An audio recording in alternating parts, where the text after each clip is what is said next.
الله أكبر الله أكبر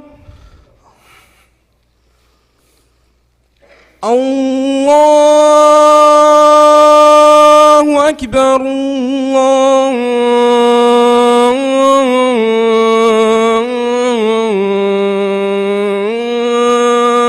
الله أكبر أشهد أن لا إله إلا الله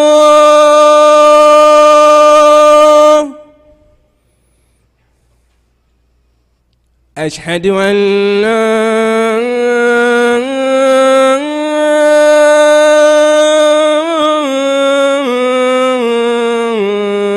إله إلا الله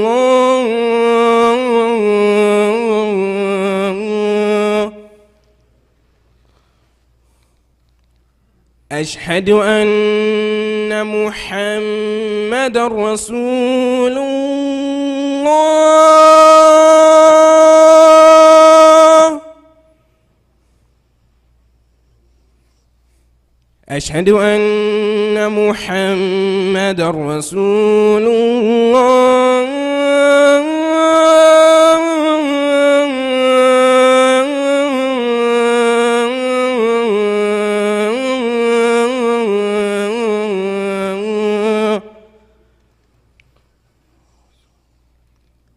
حي على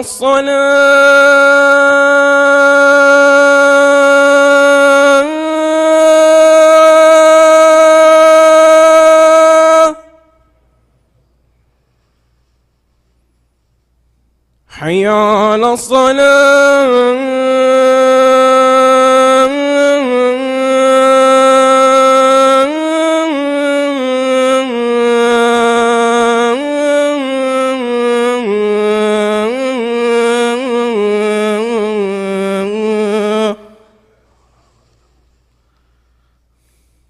حي على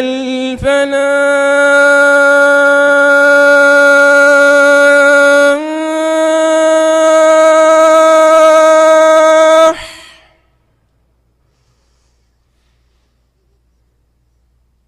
حي على الفلاح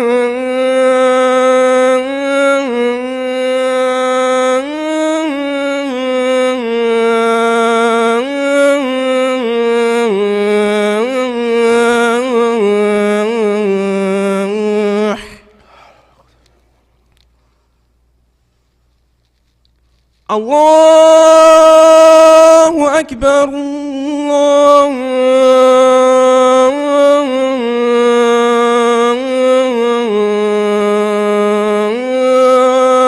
الله أكبر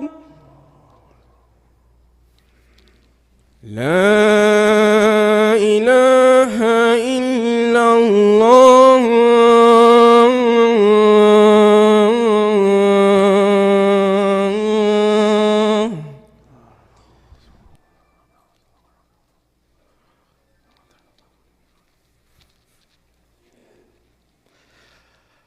بسم الله الرحمن الرحيم إن الحمد لله نحمده ونستعينه ونستغفره ونعوذ بالله من شرور أنفسنا ومن سيئات أعمالنا من يهده الله فلا مضل له ومن يضلل فلا هادي له ونشهد أن لا إله إلا الله وحده لا شريك له ونشهد أن محمدا عبده ورسوله أما بعد فقد قال الله تبارك وتعالى في القرآن المجيد وفرقان حميد بعد أعوذ بالله من الشيطان الرجيم بسم الله الرحمن الرحيم يا أيها الناس اتقوا ربكم الذي خلقكم من نفس واحدة وخلق منها زوجها وبث منهما رجالا كثيرا ونساء واتقوا الله الذي تساءلون به وأرحام إن الله كان عليكم رقيبا وقال تعالى يا أيها الذين آمنوا اتقوا الله حق تقاته ولا تموتن إلا وأنتم مسلمون وقال تعالى يا أيها الذين آمنوا اتقوا الله وقولوا قولا سديدا يصلح لكم أعمالكم ويغفر لكم ذنوبكم ومن يطع الله ورسوله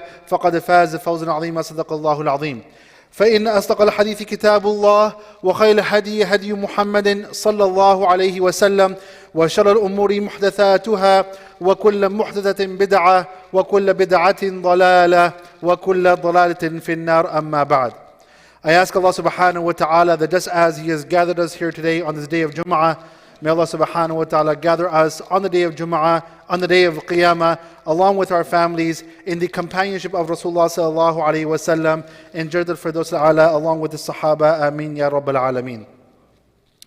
Today, inshallah, in my khutbah, I want to talk about a very important topic that constantly requires us to remind ourselves about what Allah subhanahu wa ta'ala says on the topic. And it is about respecting parents. But before I start this, I do have to say one thing. Because it is a common issue within our Muslim community that when it comes to relationships, all kinds of relationships, whether it's a relationship between husband and wife, whether it's a relationship between parents and children, whether it's a relationship between relatives and so forth. Every time there's a khutbah that takes place discussing relationships in particular, when the khatib can only discuss only one thing, then people often come afterward and they say that, well, you did not discuss this, you did not discuss that. For example, there are times in the past I've talked about this, and I've had youth come to me and say, well, you did not talk about the role and the responsibilities of the parents. Yes, we have responsibilities, but what about our parents? And there are times when I've talked about that, and the parents come back to me later on and they're upset that why did you call us out, and why did you address this topic in front of our children? And I ask you this one question, that where else and at what other time do you want me to address this topic? You want me to discuss this after Fajr, when majority of the community is not here? Or after Isha, when the majority of the community is not here? So when we discuss relationships, the khatib can only discuss one aspect of the relationship. They cannot discuss the entire picture in perhaps 25 minutes. So what I'm about to discuss today is not marginalizing. I'm not ignoring the other relationships. I'm not ignoring the other aspects of relationships. But today in the khutbah, there's only one aspect I can talk about this, and that is why I've chosen this topic today. And perhaps later on, inshallah, just like I've done in the past, I will also address what are the roles and the responsibilities of the parents too. First of all is that when we talk about respecting our parents, Allah subhanahu wa ta'ala, we've heard these ayat before. Once again, it's a reminder for all of us that when we are young, we are usually in need of our parents. But the time comes in life that we become more mature. We begin to grow our network. We begin to grow our network of friends and so forth. And there comes a time that we feel like that we don't need our parents. We are no longer in need of their assistance and their care for us. And at that time, we push aside our parents. Allah subhanahu wa ta'ala in the Quran, He says that it is our responsibility that when it comes to our parents, we have to always be humble. Allah subhanahu wa ta'ala says, وَاخْفِضْ لَهُمَا جَنَاحَ الذُّلِّ مِنَ الرَّحْمَةِ وَقُلْ رَبِّ ارْحَمْهُمَا كَمَا رَبَّيَانِي صَغِيرًا. Allah subhanahu wa ta'ala says in the ayah before this, وَقَضَى رَبُّكَ أَلَّا تَعْبُدُوا إِلَّا إِيَّاهُ وَبِالْوَالِدَيْنِ إِحْسَانًا إِمَّا يَبْلُغَنَّ عِنْدَكَ الْكِبَرَ أَحَدُهُمَا أَوْ كِلَاهُمَا فَلَا تَقُلْ لَهُمَا أُفٍّ وَلَا تَنْهَرْهُمَا وَقُلْ لَهُمَا قَوْلًا كَرِيمًا. Allah subhanahu wa ta'ala is telling us that when you get to that point in life, when you feel like that you're no longer in need of your parents, you feel independent on your own, then at that time you still are not allowed to feel like you are above your parents. In fact, whenever you talk to your parents, you are to be humble in front of them. You are not allowed to raise your voice in front of your parents. And even at that time, Allah subhanahu wa ta'ala says that just like a bird, when you see a bird coming down, when you see a bird descending, just like it spreads out its wings, just like if you see, honestly, even in the airplane, when you see the plane descending, the wings, they expand. Allah subhanahu wa ta'ala is telling us that when it comes to your parents, you come down as if you are still in need of your parents. You treat your parents like as if they are the ones who are taking care of you, and you show the utmost amount of humbleness when it comes to your parents. Also, when it comes to our parents, we must show that we are grateful to them for everything they have done for us. Wallahi, brothers and sisters, it is not easy being a parent. It is not easy being a parent. A mother has to go through so many sacrifices. She has to go through some, at times psychologically it affects her. Sometimes emotionally it affects them. Physically, of course, it affects them. Their social life takes a hit. When a mother becomes a mother, and not only that, but what we have seen commonly in families, that they usually have 2, 3 children in the very beginning. It's not easy for any mother to make sacrifices. On top of that, the father has to make constant sacrifices. It's not easy going out and working hard and dealing with people outside. Wallahi, you ask a father what it takes to go outside and work hard, they will tell you exactly. And what's beautiful about this relationship is that Allah subhanahu wa ta'ala has put this naturally in the mother, that they know how to do the tarbiyah of their children. And naturally Allah subhanahu wa ta'ala has given that man the ability to go outside and work hard. Though our society today, to be very blunt, they are trying to mix these roles and so forth, where I have seen today women who have gone outside, they felt like they can go outside and work like fathers. Very quickly they realize how difficult it is to go outside and work like a father does on a day-to-day basis. But the point is that we need to be grateful to our parents. When our parents made so many sacrifices when we were young, we don't realize that only till the time comes that we become a father. That is why we have to be absolutely grateful to our parents, no matter what the situation is.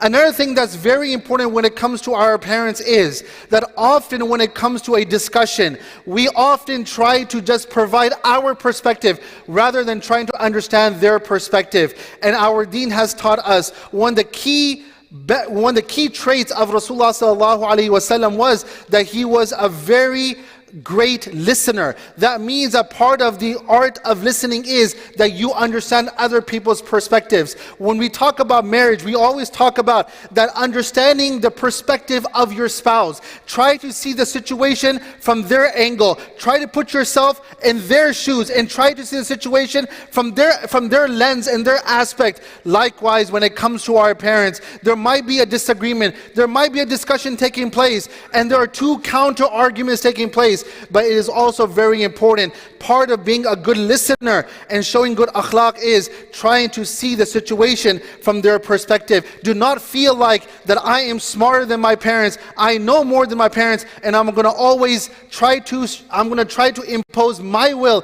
and my opinion upon my parents. Rather, at times, we should try to see the situation from their perspective. The next thing that we also have to do is, no matter what, we try to spend time with them. Yes, we live in a time where we might live far away from our parents. But if we live far away from our parents, then you try to get on Zoom with them. You try to get on FaceTime with them. There are no more excuses to not spending time with our parents. We have to spend time with our parents, whether it is even a call, but give your parents a call. Now, the next thing is that, of course, there's going to be situations. Let's not live in a utopian world. Let's live in a practical world. I understand very clearly that when I deal with people in the Muslim community, there are so many people who've come to me and they have told me that how toxic their relationship has become with their parents, and how toxic sometimes parents can be. Yet Allah subhanahu wa ta'ala, He has taught us few things in the Quran when it comes to parents who are toxic, or parents who are not listening. They are just stuck in their own ways. Even in those kind of situations, what does the Quran teach us? The first thing the Quran teaches us is that we never try to speak above them. When our parents are speaking, we stay absolutely quiet out of respect and dignity. When we refer to our parents, we refer to our parents with the utmost amount of dignity and respect. And not only that, we see that in the story of Ibrahim alayhi salam. His father is a mushrik. His father is someone who not only is a mushrik, but he is the one who is facilitating that shirk. And not only that, but Ibrahim alayhi salam is constantly referring to his father as Ya Abati, Ya Abati. We don't ever find that there is speaking and the child is trying to speak above their parents. So the very first thing is that when we speak, we don't speak above our parents. Next thing is that we speak in the most humble way, and we lower our voice. We don't ever raise our voice in front of our parents. Once again, the Quran says, فَلَا تَقُلْ لَهُمَا أُفٍّ. What does uff mean?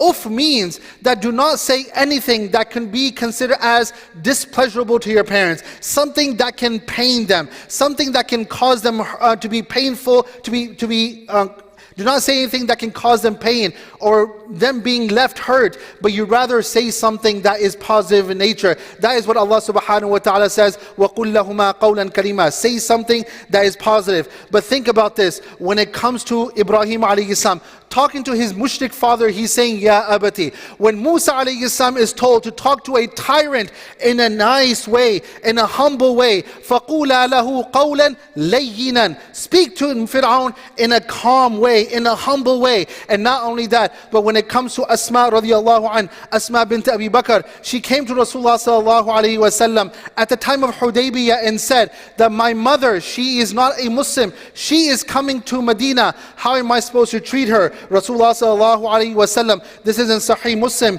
the Prophet alayhi salam told her that on her arrival, you need to respect her and show dignity and respect. So think about this. This is what the Prophet ﷺ is saying about a mother who is not a Muslim. This is what Allah is saying to Musa, to treat a tyrant, a zalim. Think about when it comes to our parents, when it comes to our Muslim parents, or parents in general, how are we supposed to show them respect and how we're supposed to talk to them. If this is what Allah is telling the prophets to talk to people in this way, then we need to talk to our parents in the most respectful way.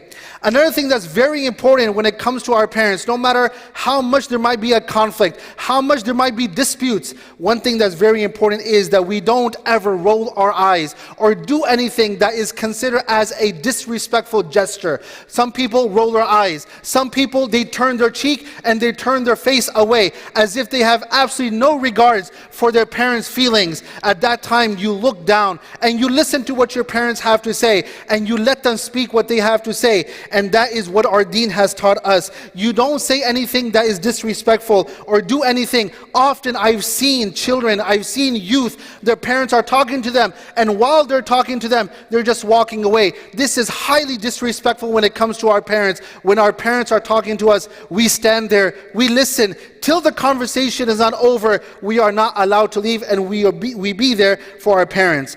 And there comes a time when there is severe conflict in that kind of situation.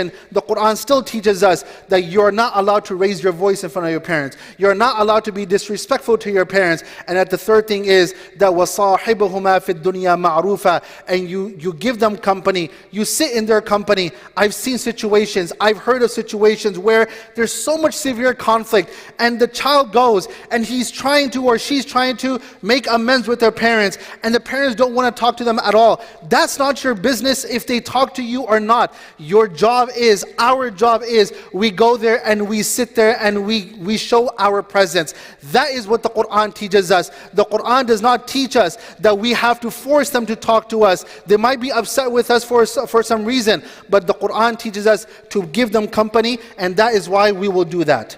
So this is the very first thing, that when it comes to our parents, this is something very important when it comes to respect. The second thing I really want to address when it comes to respect is that you have to really wonder, why is there so much disrespect today in the world? Yes, Rasulullah sallallahu alaihi wasallam, in the hadith of Jibreel, he did mention that one of the signs of the Day of Judgment is that there will be severe disrespect towards the parents. But it has to make you wonder, what is the cause? What is the root of all this disrespect taking place? In our society, let me make this very clear. The family is the core nucleus for every single person. You go, where do you go to find solace and comfort? You might have a very troubled house. You might have a very troubled relationship. You might have a dysfunctional house. But the reality is, if you do not find peace and comfort at home, you will not find peace and comfort anywhere else. Go and live somewhere outside. I've seen many people, especially men, they're not getting along, they're living at a different place. You're not going to find peace and comfort. We have to fix the relationship within the house.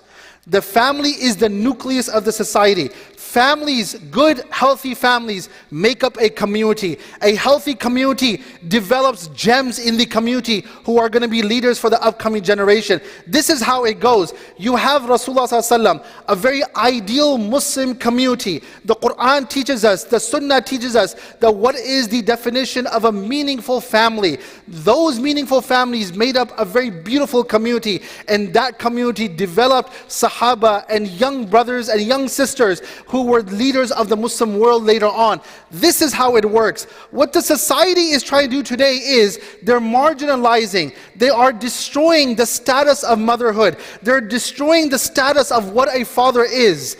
Today, right now, you go on TV and television, they are destroying the status of fathers. There are so many TV shows that have marginalized, they have demonized the status of fathers, showing that fathers are nothing but, they're nothing but trouble, and they're nothing, and they are incompetent, intellectually incompetent, and educationally incompetent, and they have no social skills and so forth. This is what media is trying to do. They're trying to destroy the honor and the dignity and the status of fatherhood. They are marginalizing what fatherhood is, and our kids are constantly watching this, and no matter what, any person would say that it's not affecting me, but when you see something scientifically, when you see something, it goes and sits there in your subconscious mind, and later on, the more and the more you see this kind of stuff, it sits in you, and it begins to shape how you think, and how you think has an effect on how we behave and so forth. You cannot tell me that it will not have an effect. It does have a serious effect.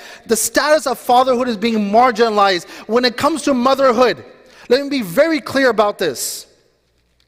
There is such a status given to fathers in deen. Likewise, there is such a status, an amazing status given to mothers in our deen too. Motherhood is not any other, just any kind of job. It's such a status that it is honored by Allah subhanahu wa ta'ala. If no one in society honors it, Allah subhanahu wa ta'ala has honored it. Rasulullah sallallahu alaihi wasallam has honored it.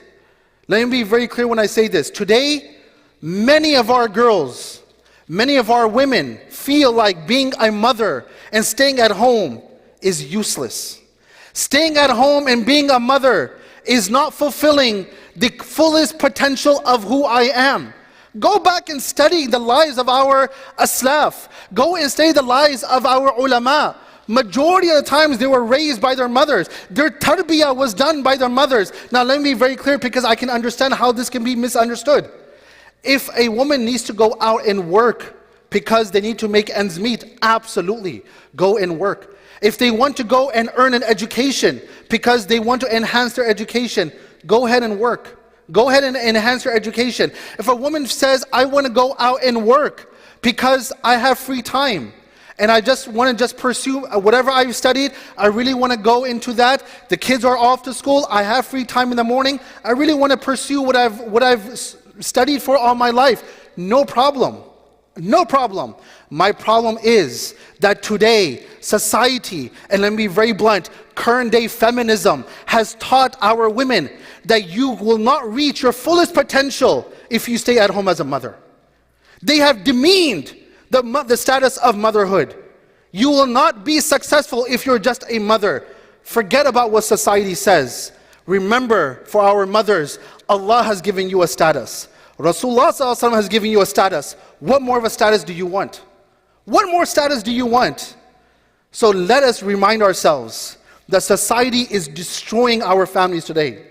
Society is destroying the status of fatherhood, the status of motherhood. And I ask you then, when there is no fatherhood, there is no motherhood in a family, then where is the child going to go for their tarbiyah?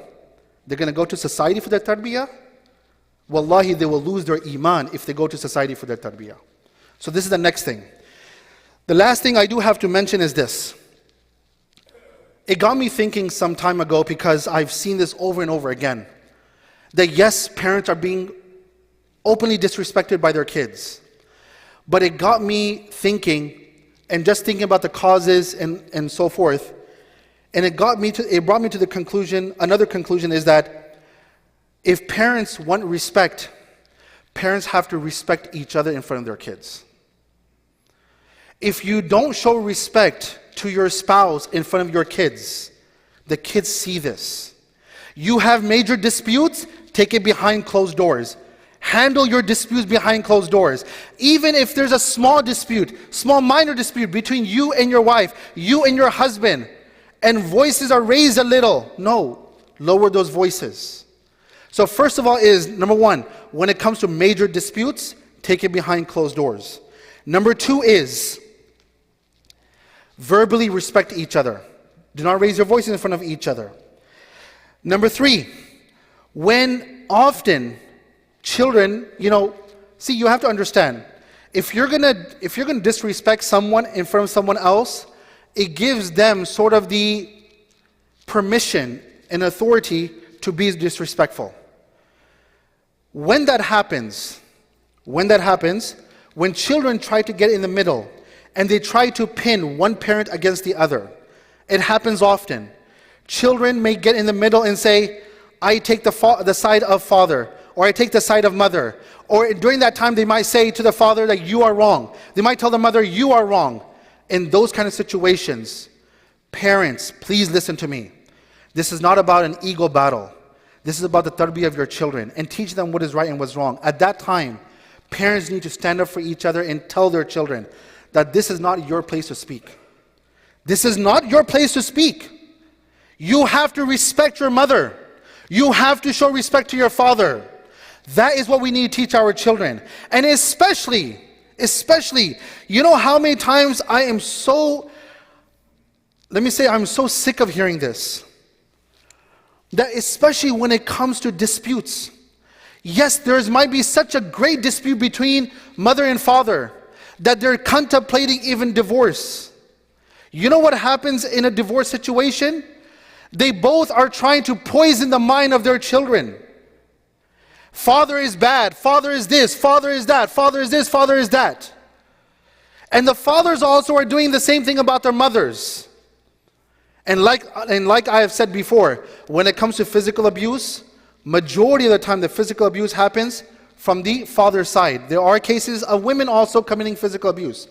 But let me say this and be very blunt about this. When it comes to demeaning, one parent demeaning the other, it is often the mothers who are demeaning the fathers in the cases of divorces. There are cases, once again, I'm not saying the fathers are also demeaning the mothers. They're showing a total lack of respect towards their wives. What we need to teach our children is, even if we're going through a divorce, even if their parents are divorced, the mother has to teach the children that no matter what, you have to respect your father. You have to go and visit your father, no matter what. It's an issue between the husband and the wife. Why are we poisoning the mind of our children? And likewise, the father needs to tell the children too, that no matter what, it was an issue between me and your mother, but you have to show respect to your mother. This is a balanced system. Today we are living in extremism situations. Either the kids are totally on the father's side and they don't even want to look at their mother, or is the complete opposite. Our deen has taught us balance. Where is that balance today when it comes to those kind of situations? So that is why it is absolutely important that we keep these things in mind. Once again, I talked about respect. Number 2 is I talked about how society is destroying the status of motherhood and fatherhood. And the third thing is that when it comes to parents, if you want your children to respect you, parents got to respect themselves and respect each other in front of their children. I ask Allah subhanahu wa ta'ala to give us tawfiq to respect our parents. May Allah subhanahu wa ta'ala give our parents a long lives. May Allah subhanahu wa ta'ala put barakah in their lives. And I ask Allah subhanahu wa ta'ala that if any of our parents have passed away, may Allah subhanahu wa ta'ala enlighten their graves. May Allah subhanahu wa ta'ala give them the best in this dunya and the akhirah. Ameen Rabbil Alameen. Barakallahu lana wa lakum fil Qur'an azim. Wa nafa'ana wa iyyakum wa dhikr al-hakim. Astaghfirullah li wa lakum wa li sa'il muslimin fastaghfiru innahu huwal ghafurur rahim.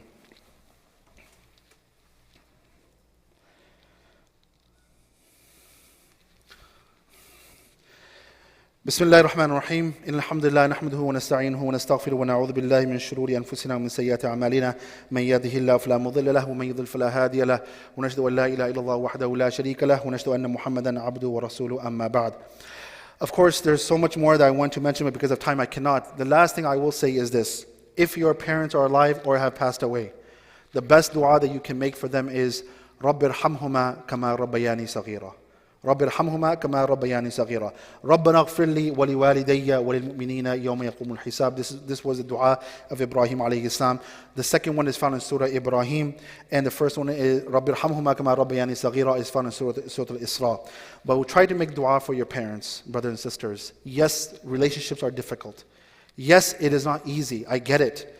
But at the same time, the Quran has laid out some certain foundational teachings and some core principles, and those core principles can never be violated. I ask Allah subhanahu wa ta'ala to grant us tawfiq. I ask Allah subhanahu wa ta'ala to grant our parents a long life. Ameen Rabbil Alameen. Allahumma ansur Islam wal Muslimin. Allahumma ansur Islam wal Muslimin fi kulli makan. Allahumma ansurna ala man khalafana. Wahfad biladana wa aslih awladana. واشف مرضانا وعاف مبتلانا وارحم موتانا وخذ بأيدينا إلى كل خير وعصمنا من كل شر واحفظنا من كل ضير. اللهم قسم لنا من خشيتك ما تحول به بيننا وبين معصيتك ومن طاعتك ما تبلغنا به جنتك ومن اليقين ما تهون به علينا مصائب الدنيا ومتعنا بأسماعنا وأبصارنا وقواتنا ما أحيتنا واجعله الوارث منا واجعل ثأرنا على من ظلمنا وانصرنا على من عادانا ولا تجعل مصيبتنا في ديننا ولا تجعل الدنيا أكبر همنا ولا مبلغ علمنا ولا إلى النار مصيرنا ولا تسلط علينا من لا يرحمنا. اللهم إنا نسألك علما نافعا وعملا متقبلا ورزقا واسعا وشفاء من كل داء. اللهم إنا نعوذ بك من علم لا ينفع ومن قلب لا يخشع ومن نفس لا تشبع ومن دعاء لا يستجاب. اللهم ارحمهما كما ربياني صغيرا. ربنا اغفر لي ولوالدي وللمؤمنين يوم يقوم الحساب. آمين رب العالمين. إن الله يأمر بالعدل والإحسان وإيتاء ذي القربى وينهى عن الفحشاء والمنكر والبغي يعظكم لعلكم تذكرون. فاذكروني أذكركم واشكروا لي ولا تكفرون. أقم الصلاة.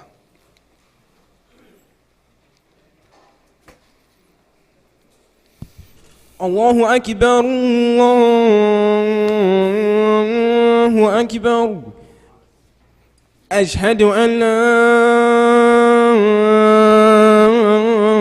إله إلا الله. أشهد أن محمد رسول الله. حي على الصلاة حي على الفلاح. قد قامت الصلاة قد قامت الصلاة. الله أكبر الله أكبر. لا إله إلا الله. لا إله إلا الله رسول الله. So welcome to the khalal. Straighten lines, fill in the gaps. I ask the brothers to please come inside. If you see any space empty, often there are spaces empty in front of you. Please fill those gaps. Please make sure the rows are complete. In the back especially, often the rows are incomplete. When I say often, I mean 99.99% the rows are incomplete. So please make sure all the rows in the back are complete. Same thing for the sisters. Jazakumullah khair. Allahu Akbar.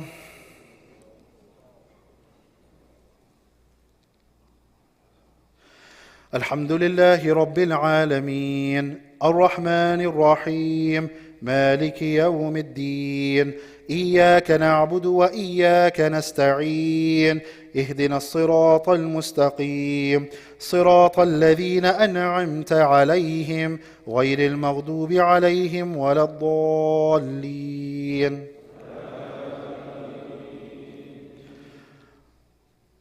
قل أعوذ برب الفلق من شر ما خلق ومن شر غاسق إذا وقب ومن شر النفاثات في العقد ومن شر حاسد إذا حسد. الله أكبر.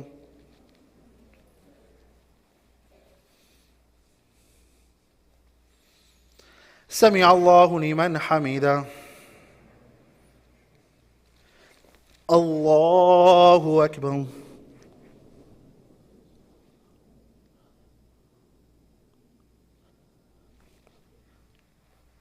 الله أكبر. الله أكبر.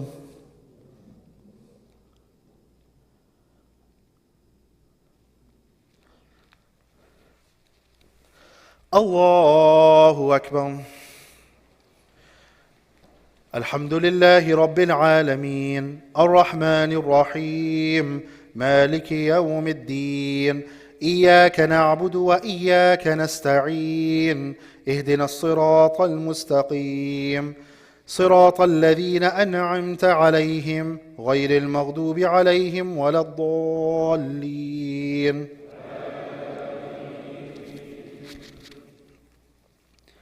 قل أعوذ برب الناس ملك الناس إله الناس من شر الوسواس الخناس الذي يوسوس في صدور الناس من الجنة والناس. الله أكبر.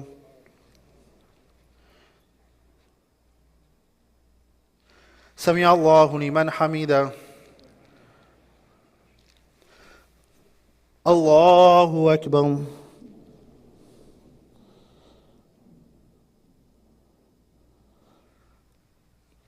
الله أكبر. الله أكبر.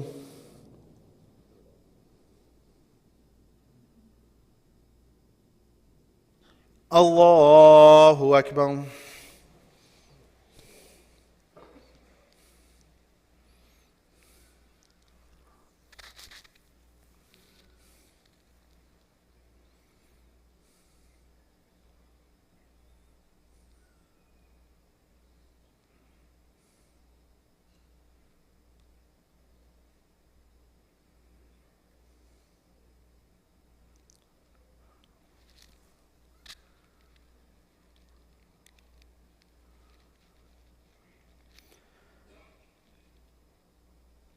السلام عليكم ورحمة الله. السلام عليكم ورحمة الله. استغفر الله استغفر الله استغفر الله. السلام عليكم ورحمة الله وبركاته. There was a lot of requests for dua for those who are sick in our community. Please keep them in your dua. أذهب البأس رب الناس واشفي أنت الشافي لا شفاء إلا شفاءك شفاء لا يغادر سقما. اللهم اشف مرضانا ومرضى المسلمين آمين رب العالمين. There are some people who have also passed away. May Allah subhanahu wa ta'ala have mercy upon them. May Allah subhanahu wa ta'ala give them the best in this dunya and the akhirah. And may Allah subhanahu wa ta'ala enlighten their grave and give their family sabr jameel ameen rabbil alameen. Finally, for those of you on your way out, please, if you can, stop by and donate anything you can, inshallah, to the masjid and our operating expenses. Jazakumullah khair. Assalamu alaikum wa rahmatullahi wa barakatuh.